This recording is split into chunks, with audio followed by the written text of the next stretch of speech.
And so, my fellow Americans, ask not what your country can do for you, ask what you can do for your country.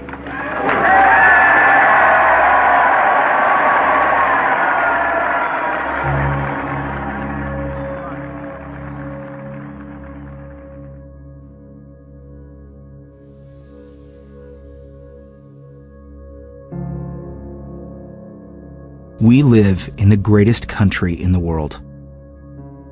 A country that was created to give every person an equal voice. A country that believed and respected its citizens. But things are much different now. This once great country of ours has lost its way. Controlled only by a few, whose greed is unparalleled. We are quickly becoming a country that consists of the haves and the have-nots. A country where the rights of its citizens are becoming a distant memory. But through all the uncertainty, there is a solution. And this year, 2013, is the year that will change the history of our country forever.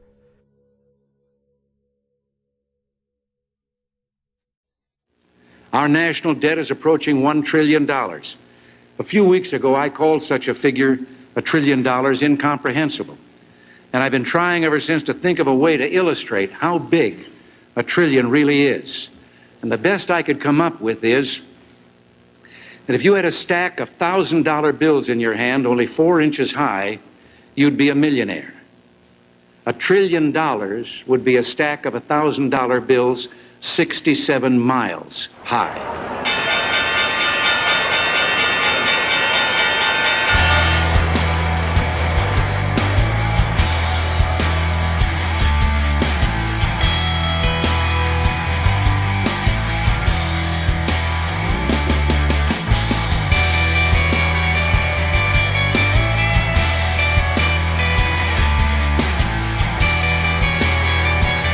A new world order can emerge.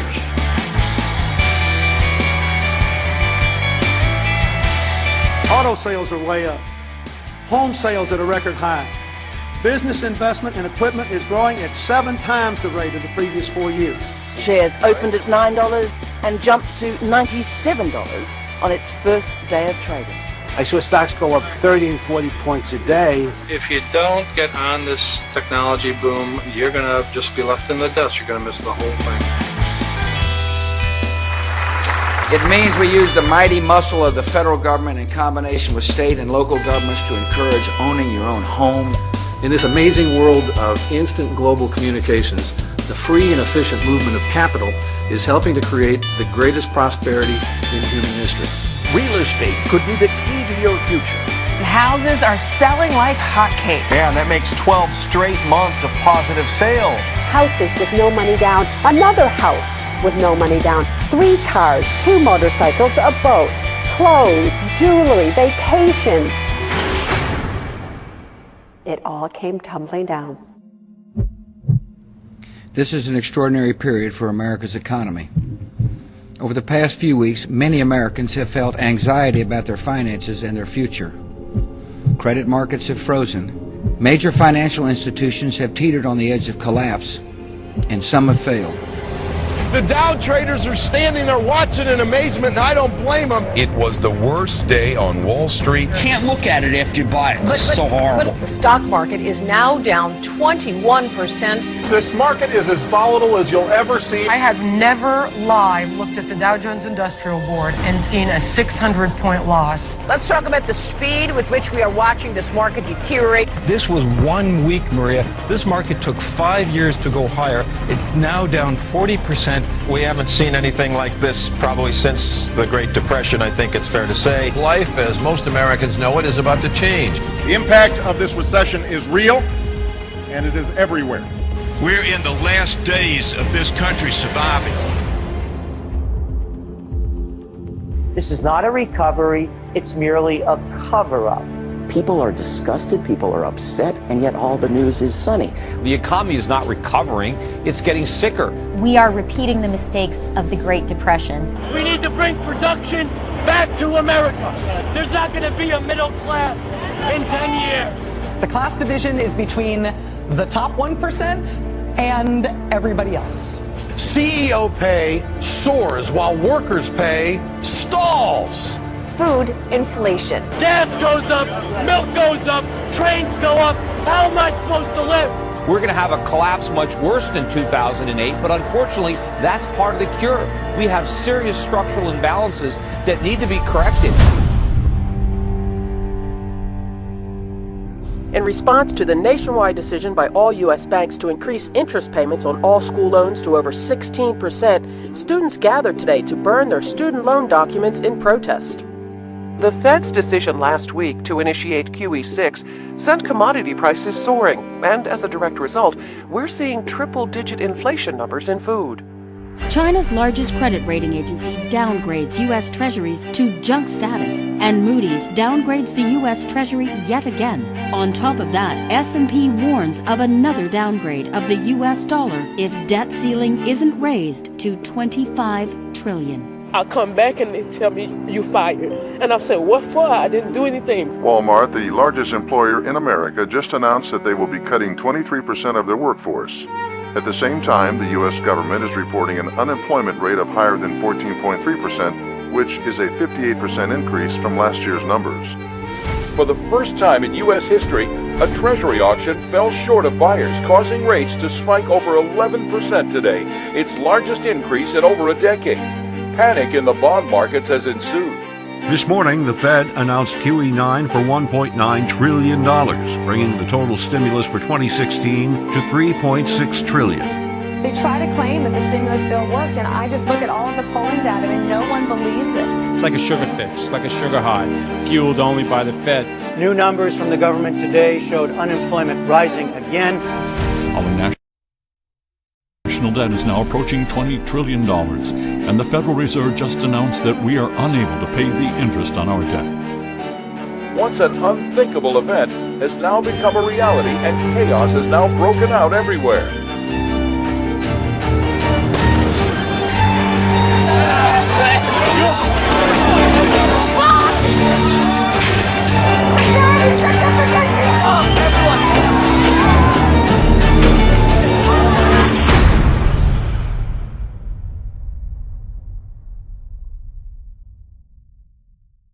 The future of our country doesn't have to look like that. The economic disease that is threatening to destroy our country is something that can no longer be ignored by any of us. Because the problem doesn't just affect a few people anymore. It affects every social class in America. However, there is a solution. But in order for it to work, you need to pay attention. Our economy, a complex creature that seems too sophisticated for many Americans to understand, is exactly how Wall Street and the financial elite want to keep it.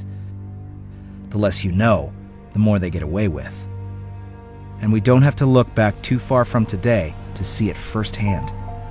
If you remember the savings and loan scandal of the early 80s, which cost U.S. taxpayers over $124 billion, and at the time was viewed as an unthinkable amount to be used to bail out bankers who preyed upon innocent Americans, well, that figure pales in comparison to the financial crisis we just experienced.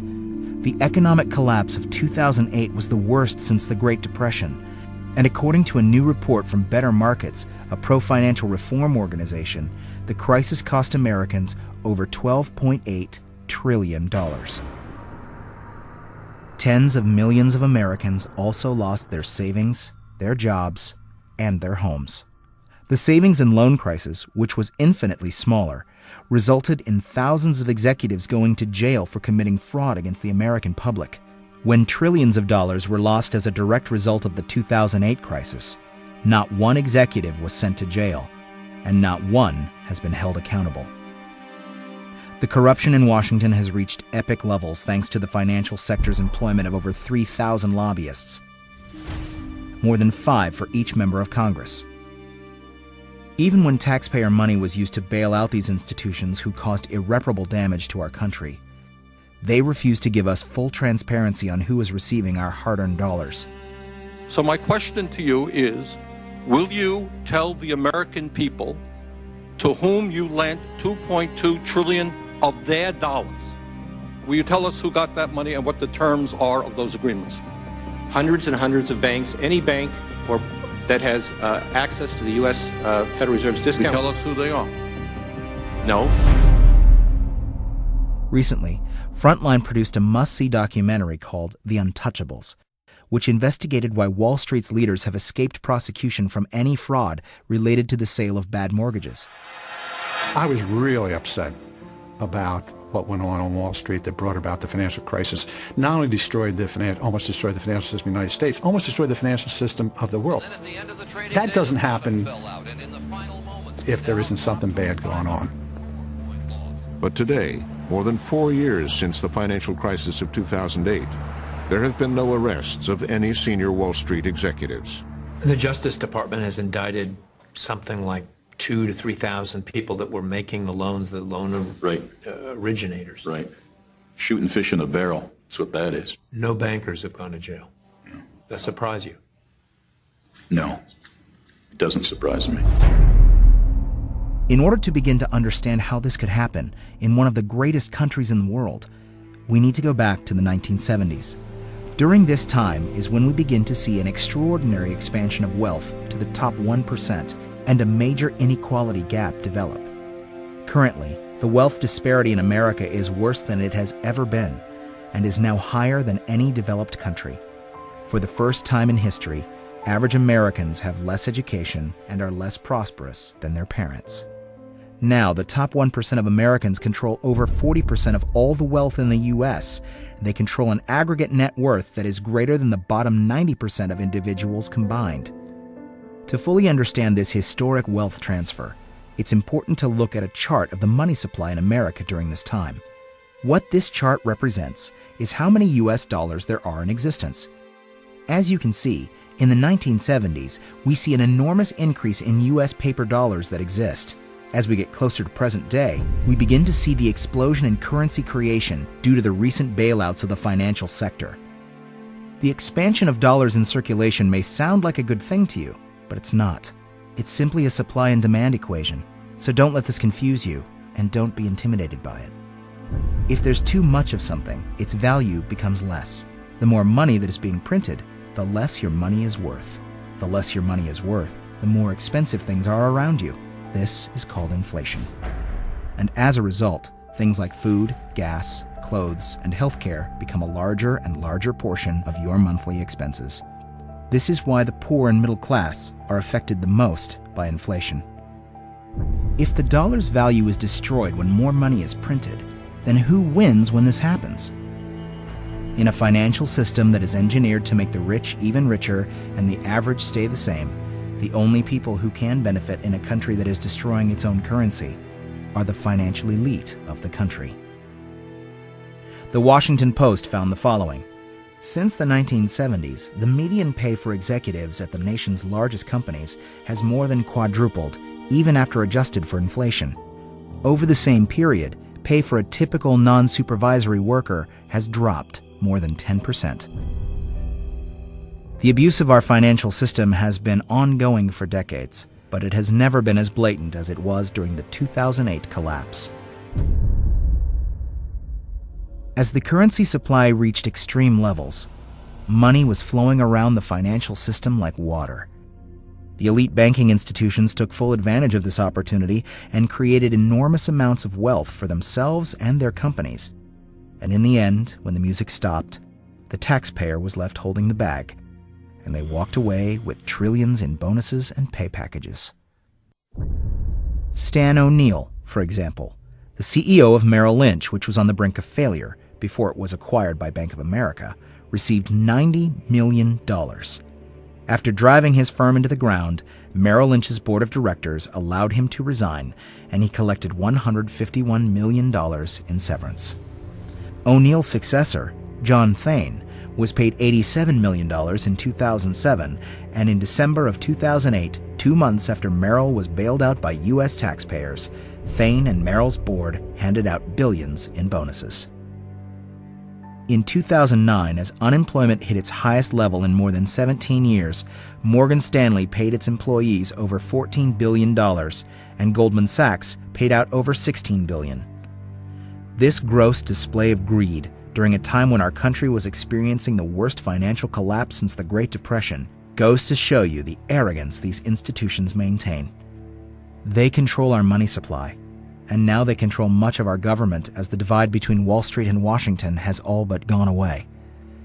It's a Wall Street government controlled by the biggest banking institutions in the world, and now, more than ever, they are making their own rules. A familiar face you may remember is a man named Henry Paulson, the former CEO of Goldman Sachs, the biggest investment banking firm in the United States and one of the biggest contributors to the financial collapse. Mr. Paulson served as Goldman's CEO from 1999 to 2006 and was the highest paid on Wall Street. According to Forbes, his net worth has been estimated at over $700 million. On May 30th, 2006, Mr. Paulson became Treasury Secretary of the United States.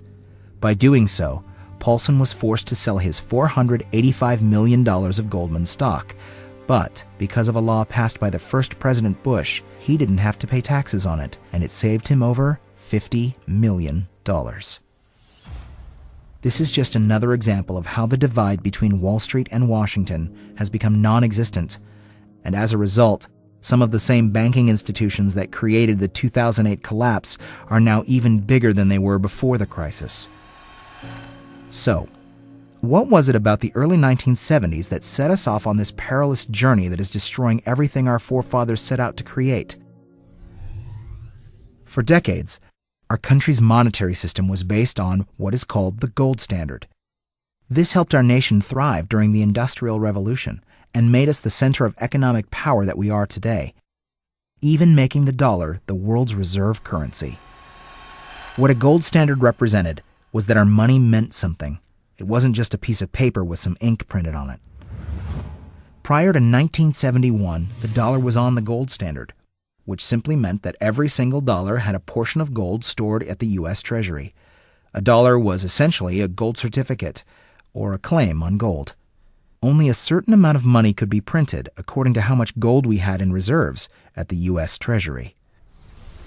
What the gold standard accomplished was that it handcuffed politicians and bankers from printing as much money as they wanted. They actually needed to be disciplined in spending and borrowing, and the government couldn't run secret bailouts worth trillions of dollars. Because of this, the financial elite from around the world despised having the gold standard constrict their abilities to print as much money as they wanted.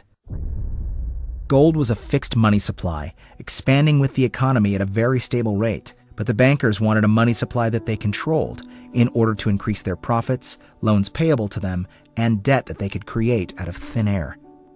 By having the gold standard in place, it would be impossible for the people at the top to commit the type of fraud they have over the last 4 decades. If politicians wanted to spend too much money or go to war with money they didn't have, they couldn't. The gold standard gave us an honest money supply and a more disciplined government and banking sector. However, on August 15, 1971, due to pressures from the central banks and an expansion in government, President Nixon claimed he was going to temporarily suspend the U.S. gold standard. I have directed Secretary Connally to suspend temporarily the convertibility of the dollar into gold or other reserve assets, except in amounts and conditions determined to be in the interest of monetary stability and in the best interest of the United States. They led the American people to believe that the suspension of the gold standard was a temporary measure that Washington had to take, while fully understanding that this abolishment would be permanent and would change the future of America forever, for the benefit of only a few. From this point on, the dollar wasn't tied to gold anymore, and it became what is referred to as a floating currency or a fiat currency.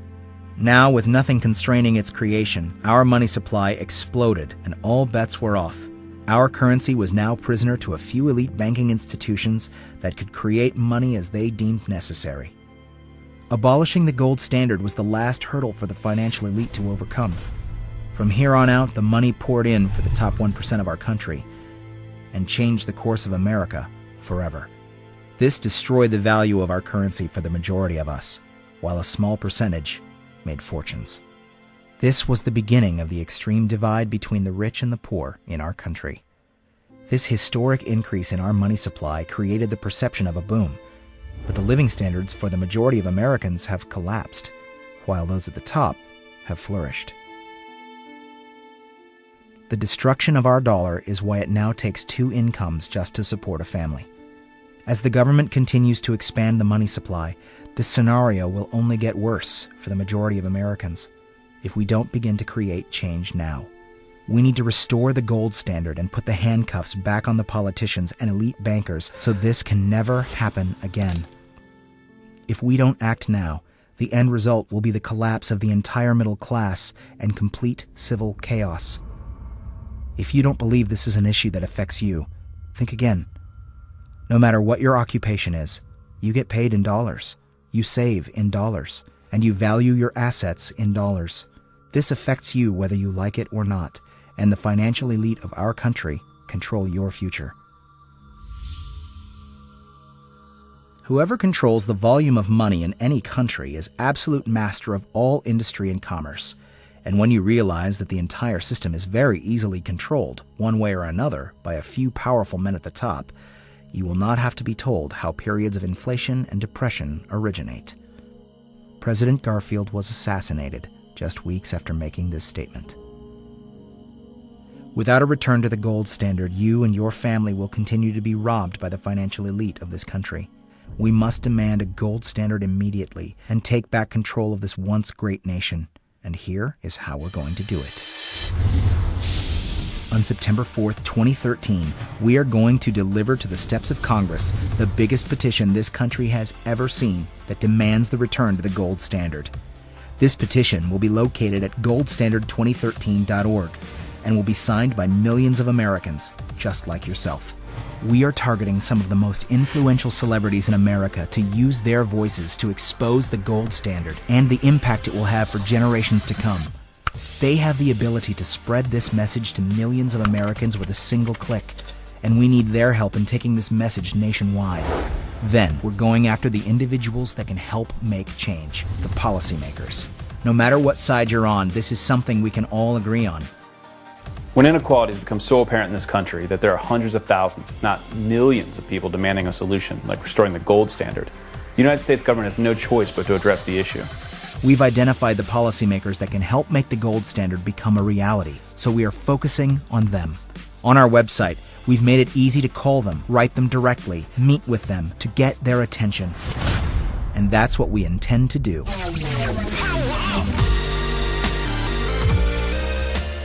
With your help, we will stop this from happening, and we will do it this year, 2013.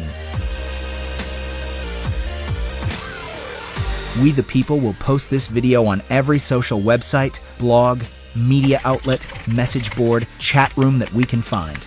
We will share it with everyone we know until we have blanketed the internet with this important message that exposes these criminals for what they are.